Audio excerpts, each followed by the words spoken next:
Olá, estou muito feliz por poder participar novamente dos cursos, mesmo que seja de forma virtual, podermos estar juntos, unidos em coração, mesmo distantes fisicamente.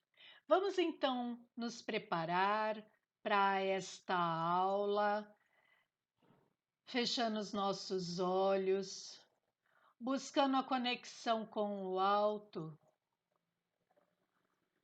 pedindo a Jesus que amplie o nosso pensamento, o nosso entendimento, que possamos aproveitar essas lições que Kardec, o codificador da doutrina espírita, com tanta abnegação, nos trouxe.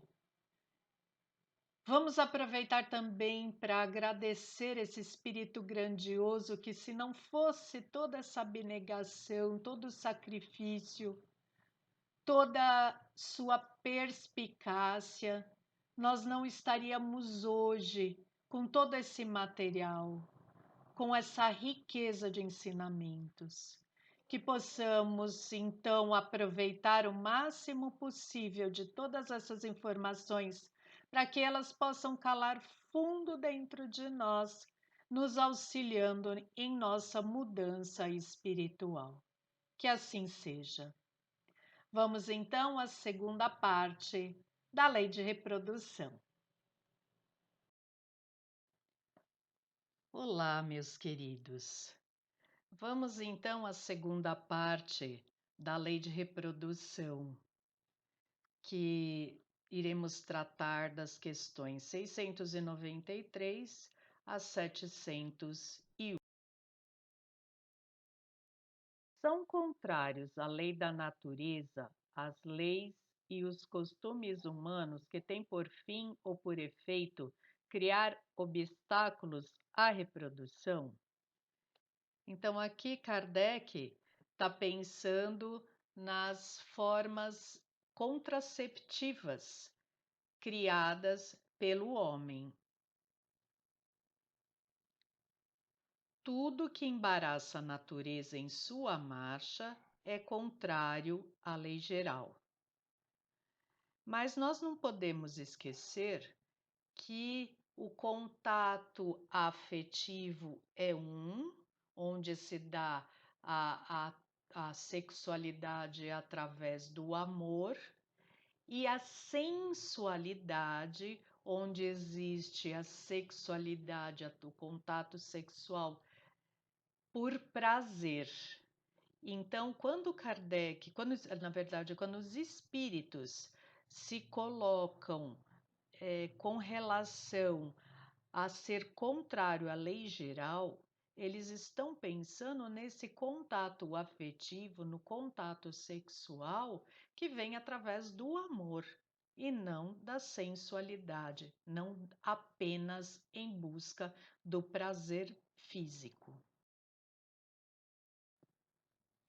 Entretanto, há espécies de seres vivos, animais e plantas, cuja reprodução indefinida seria nociva a outras espécies e das quais o próprio homem acabaria por ser vítima. Pratica ele ato repreensível impedindo essa reprodução? Então, existem espécies na natureza que, se proliferarem em grande escala, haveria um colapso. E nós temos isso na história, nas narrativas, onde em alguns países, em um determinado momento, houve a destruição de uma determinada espécie e a espécie anterior da cadeia alimentar acabou se proliferando muito e causando grande problema para aquela população. Então, tudo está em equilíbrio na natureza, Todas as espécies criadas por Deus têm o seu objetivo, têm o seu sentido, nada é em vão. Deus concedeu ao homem, sobre todos os seres vivos, um poder que ele deve usar sem abusar. Pode, pois, regular a reprodução de acordo com as necessidades. Não deve opor-se-lhe sem necessidade. A ação inteligente do homem é um contrapeso que Deus dispôs para restabelecer o equilíbrio entre as forças da natureza. E é ainda isso que o distingue dos animais, porque ele obra com o conhecimento de causa. Mas os próprios animais também concorrem para a existência desse equilíbrio, porquanto o instinto de destruição que lhes foi dado faz com que, provendo à própria conservação, obstém ao desenvolvimento excessivo, quiçá perigoso, das espécies animais e vegetais de que se alimentam. Então, o homem tem, através da inteligência, essa possibilidade de fazer essa regulagem das espécies que não devem se proliferar ou que devem se proliferar mais. Mas atualmente vimos que o homem vem utilizando essa inteligência não como uma regulagem para benefício do equilíbrio, e sim ele usa a destruição pensando na questão monetária, pensando nos frutos que aquilo pode lhe dar, como há algum tempo atrás tivemos uma caça indiscriminada aos elefantes por causa do marfim de seus dentes, o que causou um desequilíbrio, e tudo aquilo que é feito sem o consentimento de Deus, que é feito para obtenção de lucro financeiro, ele causa um desequilíbrio. Deus criou tudo equilibrado e ele criou os animais dentro de uma cadeia ou uma teia alimentar, pensando exatamente nesse equilíbrio. Mas nós, através da construção de cidades, através do uso da violência indiscriminada, usando animais buscando a reprodução de animais para nosso benefício, nós temos causado um grande desequilíbrio. Colheremos o fruto disso com certeza. Que se deve pensar dos usos cujo efeito consiste em obstar a reprodução para a satisfação da sensualidade? Então, aqui os espíritos estão pensando e estão tratando mais diretamente aos métodos contraceptivos humanos. Isto prova a predominância do corpo sobre a alma e quanto o homem está apegado à matéria. Não é o natural o uso do nosso corpo para sensualidade. Lógico que estarmos juntos afetivamente, tendo como pano de fundo o amor, as coisas acontecem diferente, e o fato de desta relação surgir um fruto, isso é o natural e o normal. Usar métodos contraceptivos também não é de todo errado, porque como os espíritos vêm nos orientando, tudo aquilo que não está em conformidade com a lei de Deus, que é muito diferente daquilo que Deus determina, Deus acaba fazendo com que isso desapareça. Então, se os métodos contraceptivos estão aí por algum tempo, é porque eles têm o seu papel. Mas o que nós não podemos descartar é a nossa responsabilidade enquanto seres humanos em relação com outros seres humanos. Que aquele que busca o sexo indiscriminado, que é libertino, é lógico que está agindo em contradição com a lei de Deus. Toda relação afetiva tem por trás o sentimento. Às vezes um não tem sentimento pelo outro, mas e aquele que tem sentimento pelo um? Acaba sendo, ficando numa situação bem delicada e muitas vezes em sofrimento.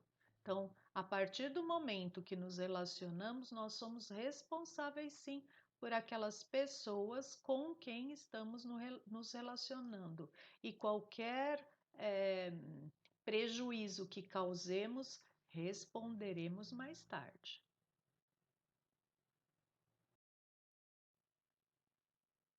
Será contrário à lei da natureza o casamento, isto é, a união permanente de dois seres?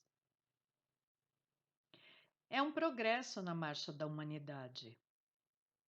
Que efeito teria sobre a sociedade humana a abolição do casamento? Seria uma regressão à vida dos animais. Então, o que os espíritos estão colocando aqui? Que a união entre dois seres é um progresso. Eles não especificam que tipo de união é essa, sexo, essas coisas. Eles falam que a vida, a união de dois seres é um progresso e que se isso não acontecesse, nós viveríamos feito animais, seríamos selvagens, onde haveria disputa pela fêmea, assim como ocorre no reino animal. E aí tem o comentário de Kardec a essa questão. O estado de natureza é o da união livre e fortuita dos sexos. O casamento constitui um dos primeiros atos de progresso nas sociedades humanas, porque estabelece a solidariedade fraterna e se observa entre todos os povos, se bem que em condições diversas. A abolição do casamento seria, pois, regredir à infância da humanidade e colocaria o homem abaixo mesmo de certos animais que lhe dão o exemplo de uniões constantes. Então, existe um compromisso de almas. A gente sabe bem que no plano espiritual, quando fazemos o nosso planejamento reencarnatório, nós até nos planejamos com quem haveremos de nos casar.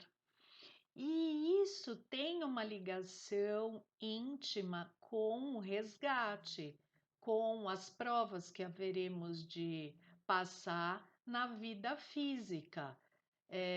Nós estamos perto de pessoas que são necessárias para a nossa evolução espiritual. É na vida de relações que o aprendizado e se estabelece, inclusive o aprendizado do amor. E nós sabemos que para desenvolver os sentimentos é necessário o convívio entre as pessoas. Então, à medida em que nós estabelecemos laços afetivos, nós nos tornamos responsáveis pelo tipo de relacionamento, pelo tipo de afinidade, pelo que acontece nesses relacionamentos. Podemos prejudicar outros ou auxiliar o crescimento de outros espíritos. Está na lei da natureza ou somente na lei humana a indissolubilidade absoluta do casamento? Então, Kardec aqui questiona os espíritos se podemos nos separar, nos divorciar uma vez que estabelecemos o casamento como relação.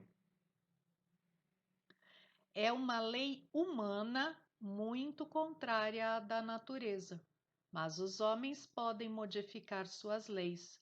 Só as da natureza são imutáveis. Nós sabemos que a lei de Deus é uma lei imutável e universal. Isso quer dizer, ela não vale apenas para a Terra, mas para todo o universo. Então, os espíritos colocam aqui que a indissolubilidade do casamento é uma lei humana. Isso quer dizer, é uma lei falha, que e eles vão além, muito contrária da natureza. E o que Deus estabelece? Que a união deve ser por amor. A partir do momento que nos unimos a outra pessoa e que com o transcorrer do tempo esse amor acaba, então nós não temos mais a necessidade de continuar vivendo junto. Existem pessoas que acreditam que tolerar o outro, continuar ao lado tolerando, que significa que ela vai estar tirando, que ela vai estar superando as questões de relacionamento, vai estar cumprindo a sua expiação, melhor dizendo. E não é isso. Nós não temos que suportar o outro. O que os espíritos nos orientam é que nós temos que desenvolver o amor. Se nós estamos ao lado da pessoa suportando, isso não é desenvolvimento do amor, é outra coisa. Então, essa crença é totalmente equivocada. O celibato voluntário representa um estado de perfeição meritório aos olhos de Deus? Então, aquele que opta pelo celibato, isso é visto com bons olhos por Deus? Não. E os que assim vivem por egoísmo desagradam a Deus e enganam o mundo.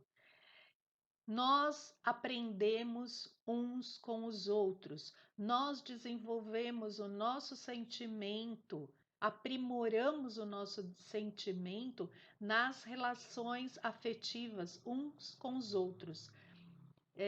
E o celibato ele acaba impedindo essa convivência afetiva e a pessoa que opta por egoísmo, ela não está cumprindo a lei de Deus. E aí Kardec vai um pouquinho mais nesse raciocínio. Da parte de certas pessoas, o celibato não será um sacrifício que fazem com o fim de se votarem de modo mais completo ao serviço da humanidade? Divaldo mesmo fala em suas palestras que ele é casado com o espiritismo. Divaldo optou pelo celibato porque a sua o seu missionato ele é muito maior dentro da religião. Ele tem mais de 600 filhos adotivos que ele cria lá na Casa do Caminho. Então, o seu papel enquanto cidadão, o seu papel de exemplo como um homem de bem dentro do celibato é muito maior do que se ele tivesse unido. Foi uma opção que ele fez. Ele optou por estar, como ele mesmo diz, casado com o espiritismo. E os espíritos então nos dizem: isso é muito diferente. Eu disse por egoísmo. Todo sacrifício pessoal é meritório quando feito para o bem. Quanto maior o sacrifício, tanto maior o mérito. E aí então Kardec comenta: não é possível que Deus se contradiga, nem que ache mal o que ele próprio fez. Nenhum mérito, portanto, pode haver na violação de sua lei. Mas, se o celibato em si mesmo não é um estado meritório, outro tanto não se dá quando constitui, pela renúncia, as alegrias da família, um sacrifício praticado em prol da humanidade. Todo sacrifício pessoal, tendo em vista o bem e sem qualquer ideia egoísta, eleva o homem acima da sua condição material.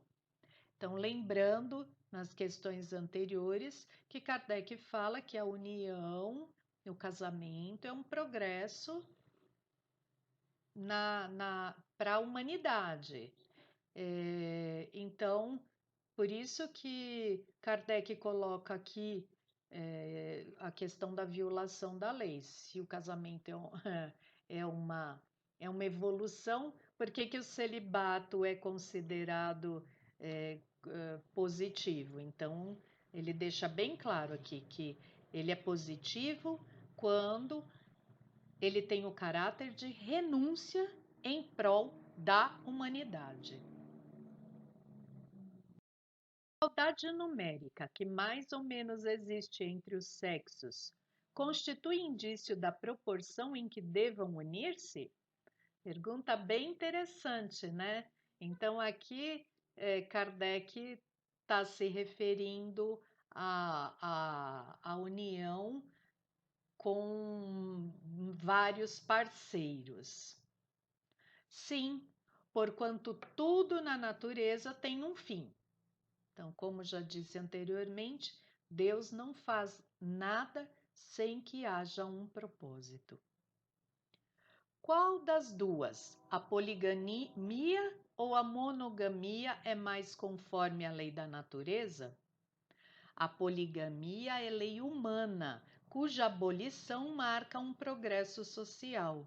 O casamento, segundo as vistas de Deus, tem que se fundar na afeição dos seres que se unem. Na poligamia não há afeição real, há apenas sensualidade.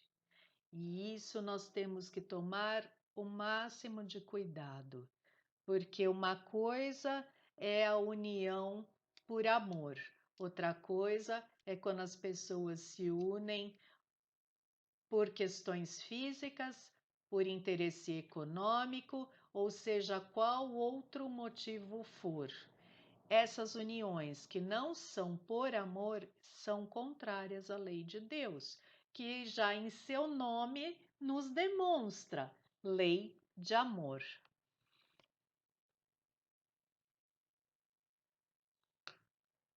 E então comenta: se a poligamia fosse conforme à lei da natureza, deveria ter possibilidade de tornar-se universal, o que seria materialmente impossível, dada a igualdade numérica dos sexos. Olha que interessante, né?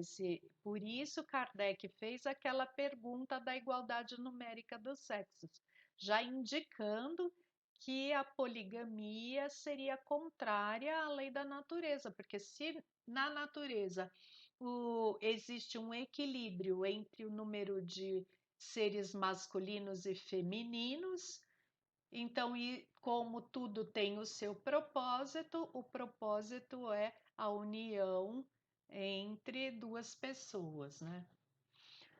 Deve ser considerada como uso ou legislação especial apropriada a certos costumes e que o aperfeiçoamento social fez que desaparecesse pouco a pouco. Então, como eu disse há pouco, a lei de Deus é uma lei universal, que não diz respeito só aqui à Terra, diz respeito ao universo.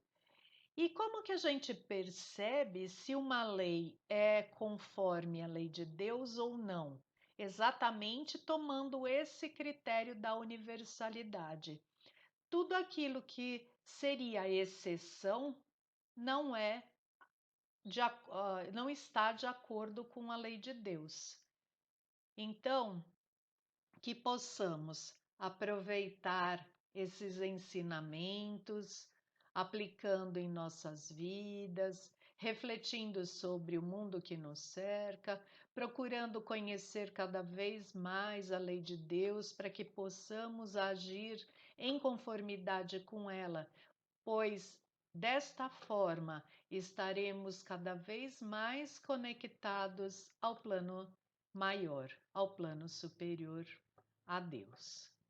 Que Jesus possa estar ao lado de cada um de nós, nos auxiliando nessa empreitada do conhecimento, nessa ansiedade, nessa busca pelo aperfeiçoamento, por nos tornarmos seres humanos de bem.